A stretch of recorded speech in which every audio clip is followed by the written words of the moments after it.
Hello and welcome to News at 6 on Rajya Sabha TV. I'm Aishwarya Kapoor. Now, the CID of the Karnataka police has been ordered to probe into the murder of Professor M.M. Kalburgi. That is our big focus. Also, the stalemate over the OROP issue continues between the ex-servicemen and the government because the government has now rejected annual revision of pensions. More details to follow. But first up, the headlines. Law Commission recommends abolition of death penalty in all except terror cases. 3 members dissent from the report. GDP figures released for April to June. Economy grew at 7% in the quarter. Government toughens stance on the one rank, one pension demand. Finance Minister rejects annual revision of pensions. Karnataka orders CID investigation into the murder of Karnataka scholar M.M. Kalburgi. Thousands pay tributes to former Hampi University Vice Chancellor in Dharwad.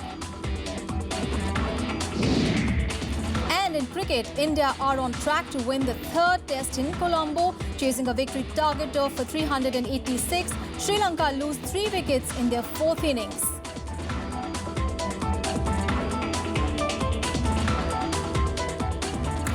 A landmark decision, the Law Commission has recommended abolition of death penalty. However, with an exception to the death penalty in terror cases. Now, 3 members of the Commission have dissented from the report. Last year, the Supreme Court had asked the Law Commission to study the issue of death penalty and submit a report on it. The Commission held wide-ranging consultations on the issue where majority of the participants, including representatives of some political parties, favoured abolition of the death penalty. India is one of the 59 countries where the death penalty is still awarded by courts.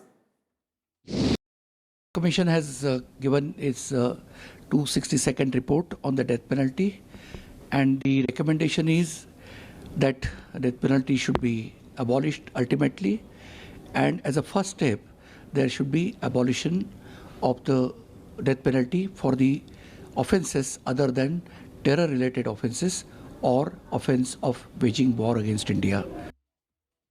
In other news, India's GDP grew at 7% in the first quarter of the current financial year. Although the data shows that India continues to remain among the fastest growing major economy for a second straight quarter, it is a slump from the 7.5% growth in the January to March quarter. Now, India's overall GDP growth for the previous financial year was at 7.3%, which is also higher than the first quarter. The infrastructure sector's growth also slowed to a 3-month low in July. Output of crude oil, natural gas and steel were down. The expansion in 8 core sectors, which contribute about 38% to the overall industrial production, was 4.1% in July last year. Now, the stalemate over one rank, one pension issue continues as Finance Minister Arun Jaitley completely ruled out the annual revision of pensions as demanded by the agitating ex-servicemen. However, he said that the government will safeguard interests of the soldiers retiring at an early age through higher pensions. It's been close to 3 months now since the veterans been agitating, seeking faster implementation of the one rank, one pension. Despite several rounds of talks, there is no solution in sight. Instead, the government has toughened its stance on the veterans' demand for an annual revision of pension. Finance Minister Arun Jaitley justified the government's decision, saying such revision in pensions does not happen anywhere in the world. Jaitley assured the agitating ex-servicemen under one rank, one pension that the government is committed to safeguarding their interests. He said the only difficulty was arising at the stage of arithmetical translation of the scheme. Jaitley said making unreasonable concessions will only set a precedent for others to seek similar benefits.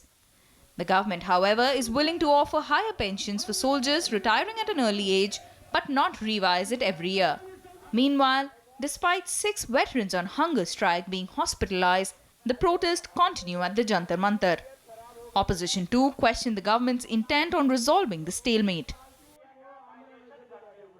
हमारे देश को किसी की बुरी आंख न लगे, ये हम कहा करते थे। आज हमारी सरकार ने हमारे ऊपर बुरी आंख लगा दी है। सर हम बहुत दुखी हैं, हमें आंखों में आंसू आते हैं। Window is very narrow, and I do not think this government will be sincere and committed to the issue of one rank, one pension, and now they may take excuse of bigger elections, model code of conduct coming into effect. देखिए, सरकार ने, प्रधानमंत्री ने कहा था कि अच्छे दिन आने वाले हैं, उनके अच्छे दिन आ गए, अब उन्हें बाकी किसी की परवाह नहीं है।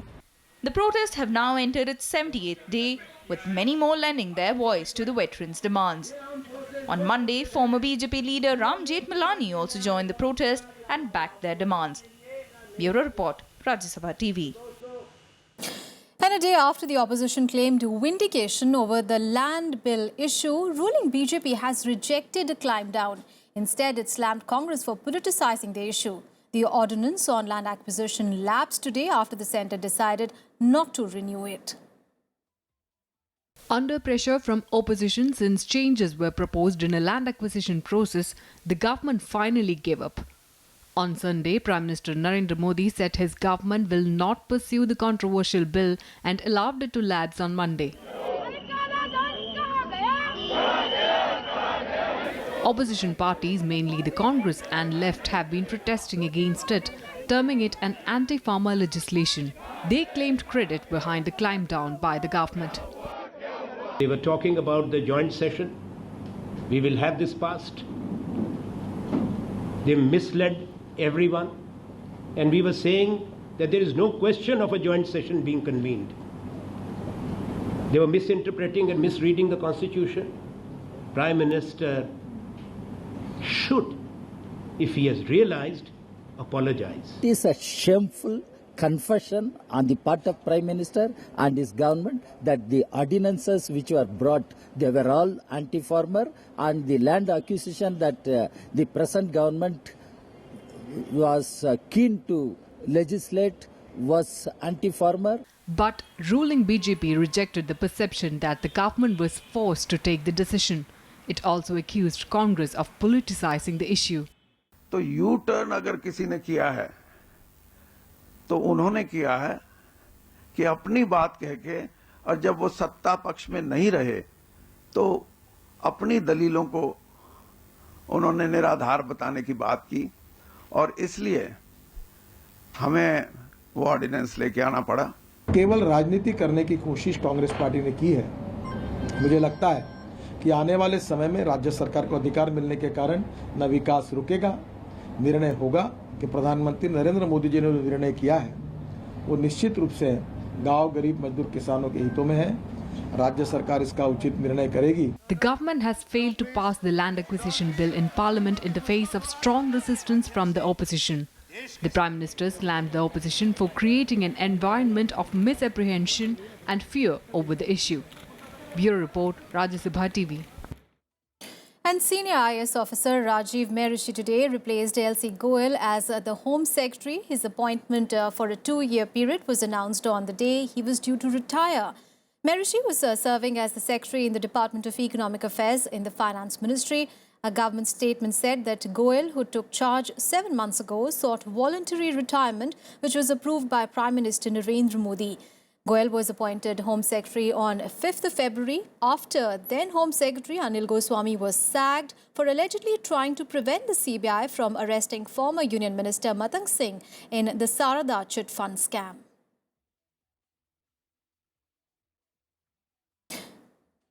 And NDA allies have been unable to reach a seat-sharing agreement for the upcoming Bihar Assembly polls. The leaders met at BJP President Amit Shah's residence in New Delhi on Monday. Not denying divisions within the alliance, the parties are confident of getting a majority in the Bihar Assembly. A meeting between NDA allies at BJP President Amit Shah's residence did not throw up a seat-sharing agreement. However, the allies tried to put up a united face. LJP leader and Union Cabinet Minister Ram Vilas Paswan in fact said that a decision will be made within the week. प्रधानमंत्री नरेंद्र मोदी जी हम लोगों के NDA के नेता हैं। प्रधानमंत्री जी ABCDEFGHIJKLMNOP जिसको क्या कहते हैं कि बना देंगे, हम मोहर मार देंगे। Claiming that the alliance will get a full majority in Bihar, Rashtriya Lok Samta Party President Upendra Kushwaha and Hindustan Awam Morcha Chief Jitan Ram Manjhi also said there will be a decision soon. हम लोगों का एक ही मकसद है NDA कैसे 243 जगह जीते, क्योंकि एनडीए अच्छा बहुमत के साथ जीतेगा तो हम ठीक से सरकार चला पाएंगे। तो अभी मकसद हम लोगों का यही है, बाकी बातों पर ध्यान देने की जरूरत नहीं है। जैसे डेट अनाउंस होगा उसके पहले सीट शेयरिंग का मामला तय हो जाएगा। हमारे एनडीए में सीट शेयरिंग का कोई प्रॉब्लम ही नहीं है। The NDA leaders were also critical of the RJD-JDU Congress combine, saying the turnout at their rally was proof enough that people of Bihar wanted change. कल की रैली में ना कोई ताली बजा रहा था, ना कोई उत्साह था, ना कोई उमंग थी, लेकिन नरेंद्र मोदी की रैली में जो उत्साह उमंग है, एक बदलाव और परिवर्तन का लोगों ने मन बना लिया है और सभी हमारे गठबंधन के सहयोगी दल मिलजुल कर चुनाव लड़ेंगे। In the meeting, the allies also decided to avoid mudslinging among themselves. With inputs from Pranav Goswami, Bureau Report for Rajya Sabha TV. And now news from Assam, where in a strong message to the rebels, Congress in the state has suspended 4 MLAs who took part in a roadshow of BJP leader Himant Biswa Sarma. Congress move comes days after Biswa joined the BJP. Now, many from Youth Congress and party's student wing and SUI were present during Biswa's roadshow. 5 other Congress leaders are issued show-cause notice for anti-party activity.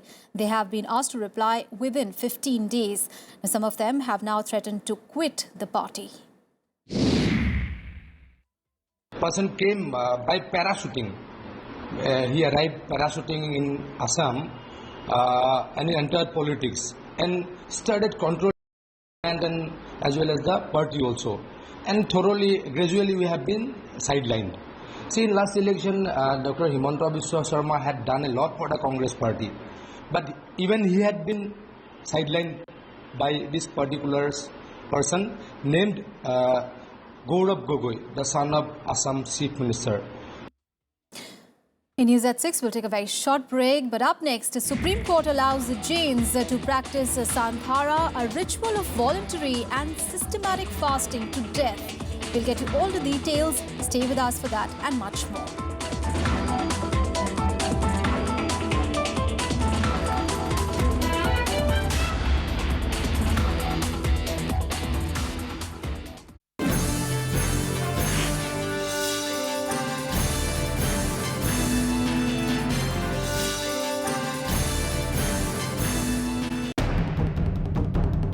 Land ordinance lapses. States to decide on land acquisition laws, says PM Modi. Is this the final outcome?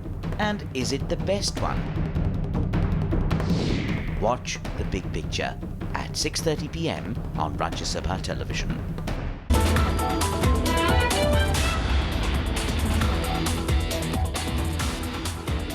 Welcome back. On to the other big story of the day. The Karnataka government has decided to refer the Kalburgi murder case to the CBI.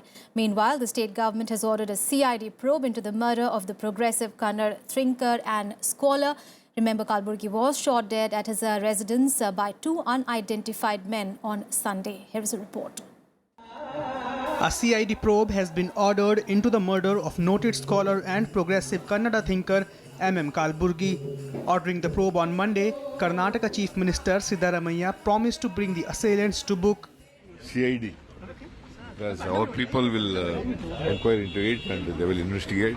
Whoever behind this incident will catch them and will punish them in accordance with the law. Thousands paid their last tributes to the former Vice-Chancellor of Hampi University at his hometown in Dharwad. Political leaders from various parties were also present. He was a great man and he has given lot of things to the country and the state. Everybody is appreciating that gentleman like anything.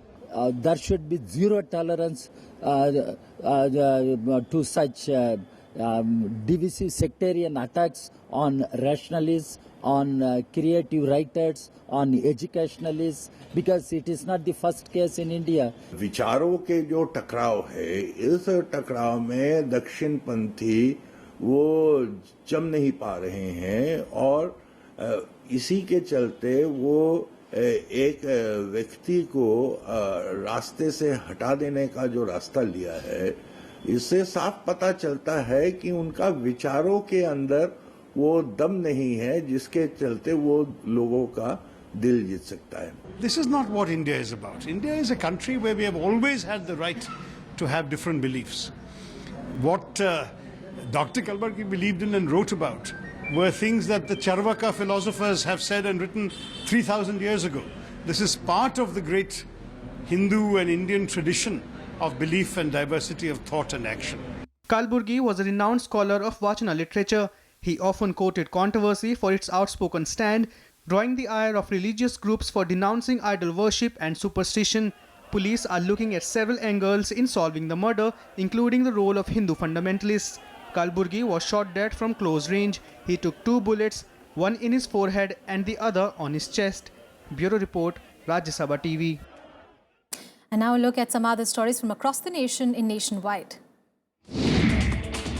The Supreme Court has stayed the Rajasthan High Court order declaring Sandhara a criminal offence and issued a notice to the centre and the Rajasthan government. The bench was hearing a batch of petitions filed by various religious bodies of the Jain community against the High Court order on Sandhara. Remember, Sandhara is a Jain ritual of voluntary and systematic fasting to death. Heavy torrential rains have flooded several areas in Jalpaiguri district of West Bengal. Around 100 villages and more than 10,000 people have been affected. The army has built temporary embankments to halt soil erosion and prevent water from entering residential areas. Relief camps have been set up by the government with food and medicine supply. Odisha BJP is planning protests on 2nd of September against what they say is a crumbling health situation in the state. The party has accused the BJP government in the state of failing to take steps to check the rising number of infant deaths at Shishu Bhavan in Cuttack. At least 47 infants died in a span of just 9 days. The Supreme Court today dismissed a petition seeking cancellation of bail to actor Salman Khan, convicted and sentenced in a hit-and-run case. Salman Khan was given bail the very day he was convicted and sentenced by a sessions court. Khan was found guilty in a 2002 hit-and-run case and sentenced to 5 years jail for various charges, including culpable homicide not amounting to murder.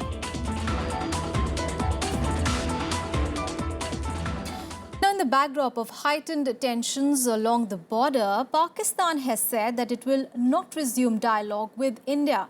In an interview to a private TV channel, Pakistan's Prime Minister's advisor on national security, Sartaj Aziz, said that the country will not be ready for talks unless all bilateral issues are brought to the table, a clear reference to the Kashmir issue. Pakistan had last week also called off the NSA-level talks at the last minute, blaming India of setting precondition for the talks. The upcoming meeting of DG Rangers and DG Border Security Force next week could also see a similar fate. Despite an agreement in Ufa between the two prime ministers on normalization of relations, there has been little progress on the ground. A meaningful dialogue is possible. Pakistan should stop exporting terror. They should stop sending the Qassabs, the Navids and all these other terrorists across their border to attack Indian assets and Indian installations and Indian people. And on to the big international story now. Well, the European Union has called for an emergency meeting amid an escalating migrant crisis in the Mediterranean region. Now, these talks are slated later on 14th of September. France, Germany and the UK made a special request to the European Union for crisis talks as they grapple with a huge migrant influx. Here are the details. Thousands of migrants are flowing in from Middle East and West Africa, and the European nations just don't know what to do about it. The UN estimates that a record number of 1,75,000 reached European borders last month. Britain, France and Germany have called for urgent action. European Union leaders are holding emergency talks in Brussels on September 14th. Banden immer brutaler und skrupelloser vorgehen und dem müssen wir entgegentreten mit stärkeren und härteren Maßnahmen. European Union leaders are expected to discuss internal cooperation, fighting trafficking, and a return policy. Germany, France, and the UK want the European Union to establish a list of safe countries of origin that will allow immediate repatriation of some migrants. A war of words has emerged. France is blaming Hungary for erecting a razor wire fence along its border with Serbia. Nobody's treating us like as a human being here, everybody in police, or if you go to city, somewhere police see us, hey, go jungle, like we are human beings. Several hundred migrants boarded trains in southern Macedonia on their way to Serbia on Sunday. The government provided trains transport migrants through Macedonia and drops them off at country's northern border with Serbia. Austria expanded border checks after the shocking discovery of 71 dead migrants in a lorry near the border with Hungary. Hundreds more drowned in Mediterranean last week attempting to reach Europe from Libya. Bureau Report, Rajya Sabha TV. And more news and updates from across the globe in Global Buzz. The Islamic State has destroyed part of the most important temple at the ancient Syrian site of Palmyra. The extent of the damage to the 2,000-year-old temple of Bel is not clear, but local residents described being shaken by a large explosion. Reports come a week after the terrorist group blew up another temple at the ancient city. The militants seized control of Palmyra in the month of May. Malaysian Prime Minister Najib Razak has refused to resign despite mass protests and has called for national unity. Remember, tens of thousands of people took onto the streets over the weekend demanding that Razak step down over allegations of corruption. The Prime Minister denies any wrongdoing. Malaysian government reclaimed the streets of the capital on Monday, stating its own show of force with colourful National Day celebrations attended by thousands of people. Thai police chief has announced a public reward of $83,000 to be distributed to his own men after they apprehended a suspect in the deadly bombing at Bangkok's Erawan Shrine. The blast last week killed 20 people. One man has been arrested and warrants have been issued for 2 other people. Egypt has announced parliamentary elections to be held in 2 stages in the month of October and November. The elections had been scheduled for March and April this year, but was delayed by a Supreme Court ruling that rejected an election law as unconstitutional. Egypt's main assembly was dissolved in 2012. The election is due to be held the final transition from the military rule.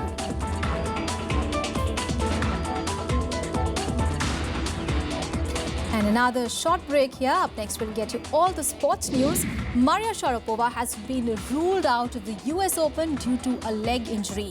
Stay with us for that.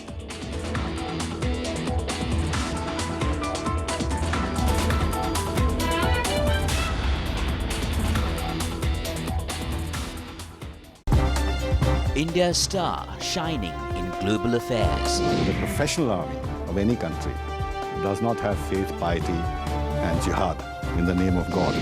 From regional power to assertive global leader.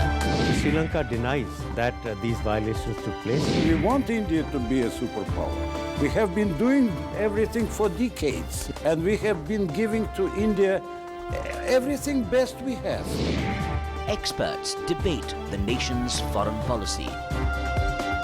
We should not have any political preference of ours so far as Nepal is concerned. Taliban were the creatures of Pakistan. Whatever people may say, they were created by Pakistan. India's World with Bharat Bhushan on Rajya Sabha television.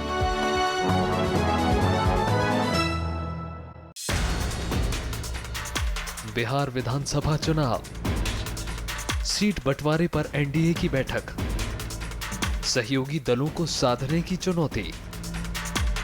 देखिए पहली खबर, seat बंटवारे पर मंथन, शाम 7 बजे।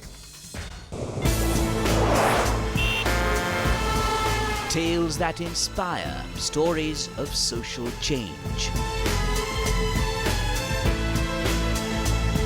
A salute to diversity, promoting public discourse. Events events that motivate, inspiring the innovative spirit. Watch Rajya Sabha television documentaries every Friday at 10:30 p.m., Saturday 12:30 p.m. and Sunday at 1 p.m.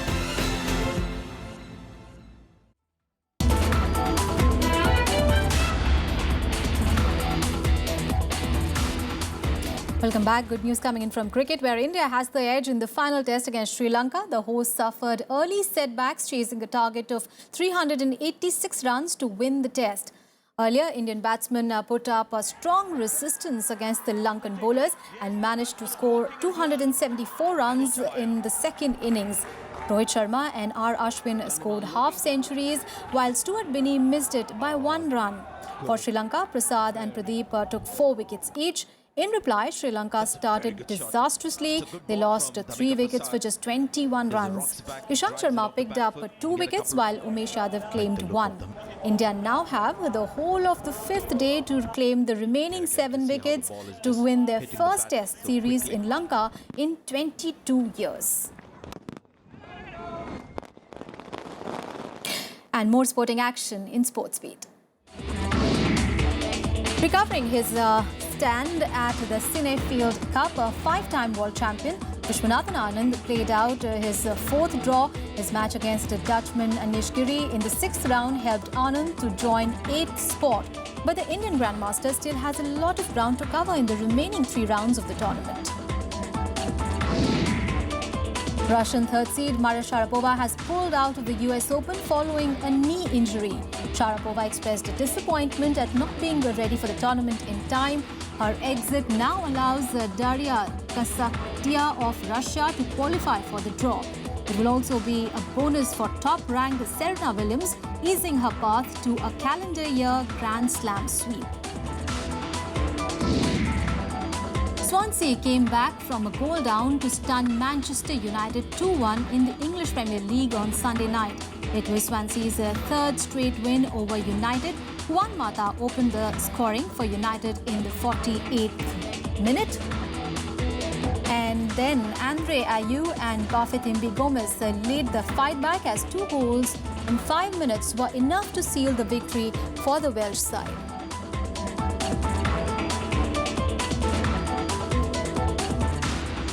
Well, that's it from me and my team in this edition of News at 6. Thanks for watching. Have a great day ahead.